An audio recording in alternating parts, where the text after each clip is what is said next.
Continuamos con Erika Paz y Josafat Hernández. Con respecto a esto de México, ¿cuál es la posición de México? ¿Qué políticas públicas podemos desarrollar para no ser tan vulnerables ante toda esta crisis que... Bueno, a mí me parece que uno de los temas que se tiene que poner en el centro es el tema de la construcción de diferentes soberanías.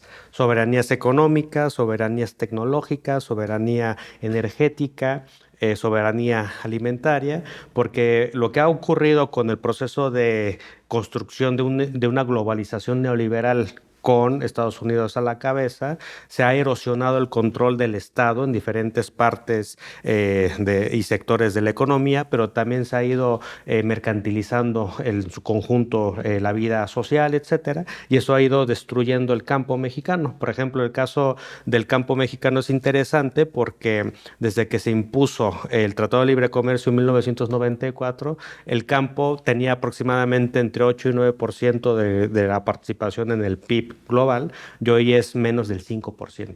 Entonces ahí lo que vemos es cómo el Tratado de Libre Comercio no estimuló al campo, al contrario, lo degradó, y lo que se generó a partir del Tratado de Libre Comercio fue la entrada masiva de productos chatarra, ¿no? Por ejemplo, entró una gran cantidad de alimentos ultraprocesados, llenos de grasa trans, un conjunto de alimentos cárnicos que a su vez degradaron la salud de la población, gaseosas.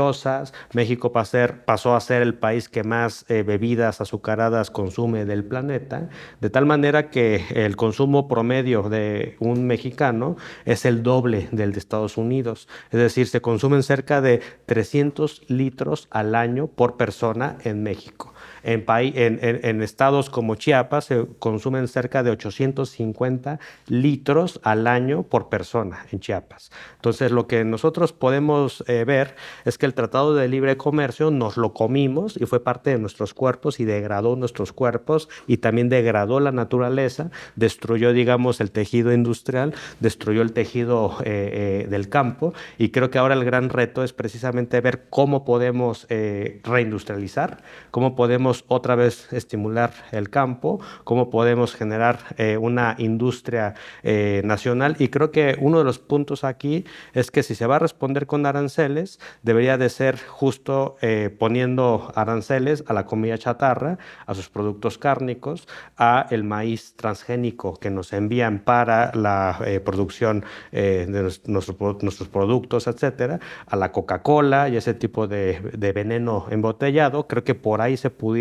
hacer ese tipo de medidas para proteger no solo nuestra economía, sino también la salud de nuestra población, y de ese modo buscar generar un tipo de palanca de crecimiento en el campo. Y en el sector industrial también tendríamos que pensar cómo estimular la inversión interna. Creo que una de las cosas que el gobierno de Obrador generó es un mercado interno más consolidado, pero ahora lo que necesitamos es, por medio del Plan México, generar polos de desarrollo, polos de crecimiento, y eso pasa por generar los estímulos adecuados y que también las empresas privadas pues inviertan en el desarrollo nacional. Así es, me parece, por ejemplo, el Plan Nacional de Desarrollo que tenemos para el 2025-2030 sí retoma mucho de estas políticas de soberanía nacional, que también están implicadas directamente con la seguridad nacional. Cuando hablamos de política energética, hablamos directamente de una política de seguridad nacional también, ¿no? Seguridad interna. Por otro lado, tenemos estas reformas que se han impulsado desde el sexenio de Andrés Manuel López Obrador para fortalecer la soberanía, ¿no? Pero sí tenemos un tema aquí muy importante, y hay que señalarlo, que es el proceso de industrialización. Teníamos décadas sin invertir un solo peso en infraestructura. ¿Qué es lo que vemos ahora con los 10 polos de desarrollo? Entre estos, pues el corredor transísmico, que finalmente es un canal que comunica a ambos continentes, ¿no? A 3 continentes, ¿no? Entonces ahí tenemos una oportunidad muy grande de ir fortaleciendo nuestra soberanía alimentaria también.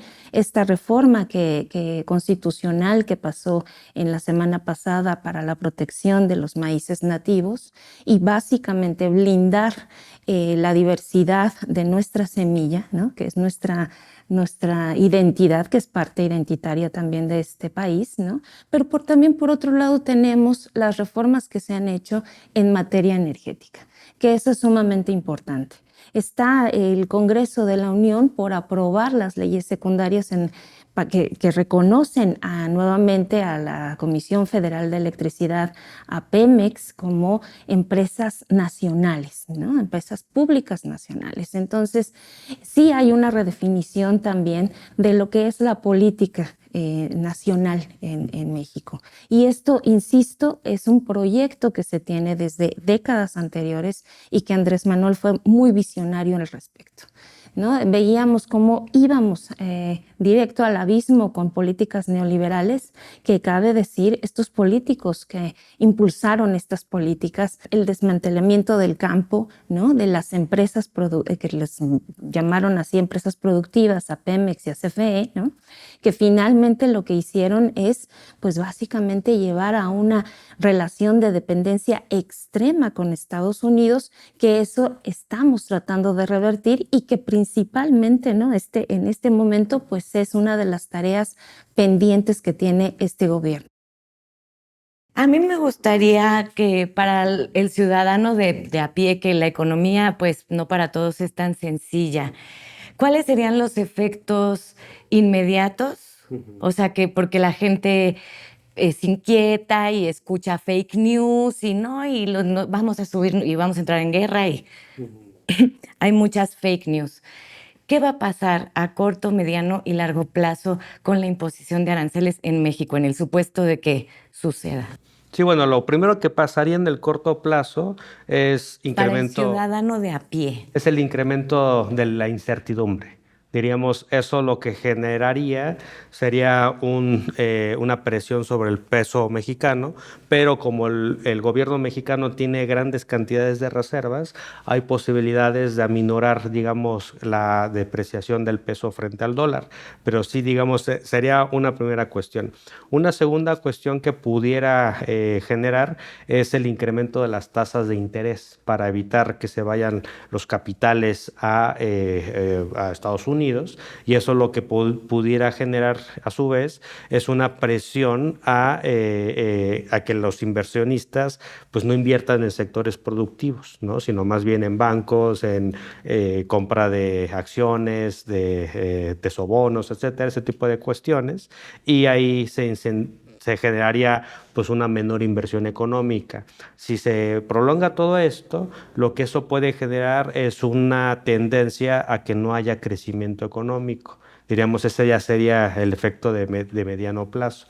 Más o menos lo que se ha proyectado es que el crecimiento de tanto de Estados Unidos como de México, con la política de aranceles, lo que va a hacer es generar menor crecimiento económico, y eso pues va a generar efectos en menores recaudaciones fiscales, en que los gobiernos pues van a tener menos dinero para financiar diferentes cosas, etcétera, porque el crecimiento económico es muy importante para echar a andar toda la economía en su conjunto, ¿no? Entonces, ese sería el efecto en el mediano plazo. Ya en el largo plazo, pues ya digamos, ya todo depende de cómo se reestructura la economía capitalista, pero yo creo que México en estos momentos tiene suficiente solidez macroeconómica, es decir, tiene finanzas públicas sanas, tiene tipo de cambio estable, tiene una inflación controlada, tiene, digamos, en este contexto las condiciones para garantizar certidumbre.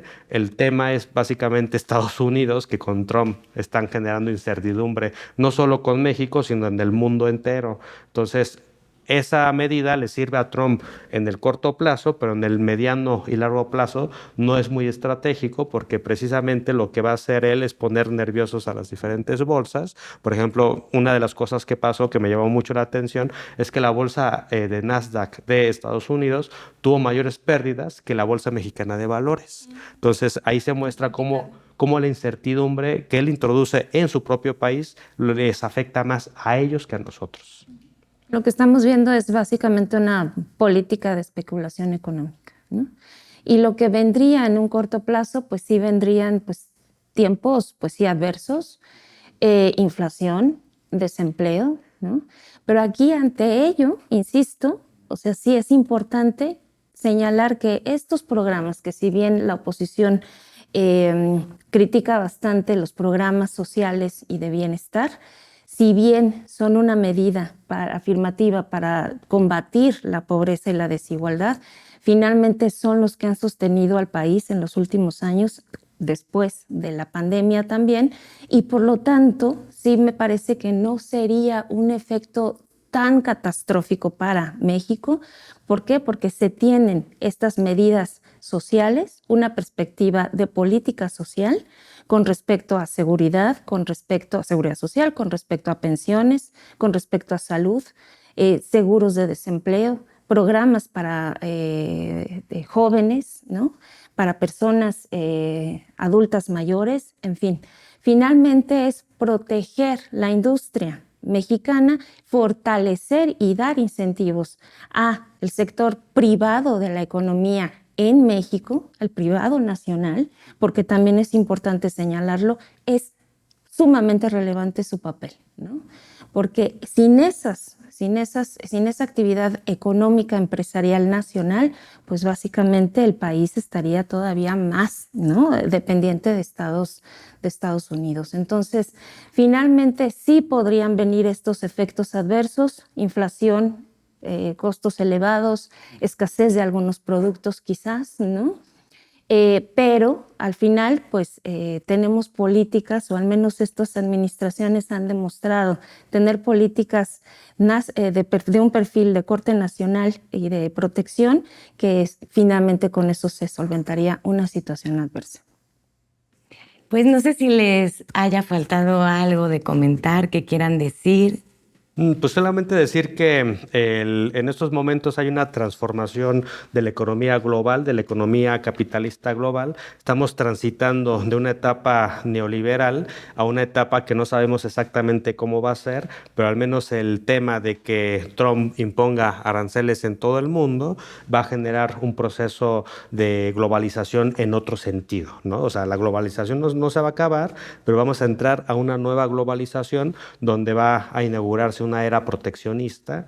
Me parece que también va a haber un proceso en el cual Estados Unidos va a volverse más agresivo en su política imperialista para evitar la decadencia hegemónica de su país frente a China, y eso significa que el foco geopolítico principal de Estados Unidos ya no va a ser la guerra en Ucrania, ya no va a ser Siria, sino va a ser básicamente América Latina y México, el primer, digamos, punto donde Donald Trump va a estar constantemente buscando intervenir, ¿no? Entonces creo que ahí tenemos una etapa global muy compleja, muy difícil, en un momento en el cual en México, afortunadamente, tenemos a una mandataria que tiene el 85% de la aprobación, que ha demostrado estar a la altura de la historia, que ha sabido, digamos, negociar con alguien como Trump y que ha sabido defender a nuestro país. Entonces creo que es un contexto muy complejo, pero creo que con nuestra presidenta al mando de este país vamos a salir adelante. A mí me parece también que es importante mirar al sur también.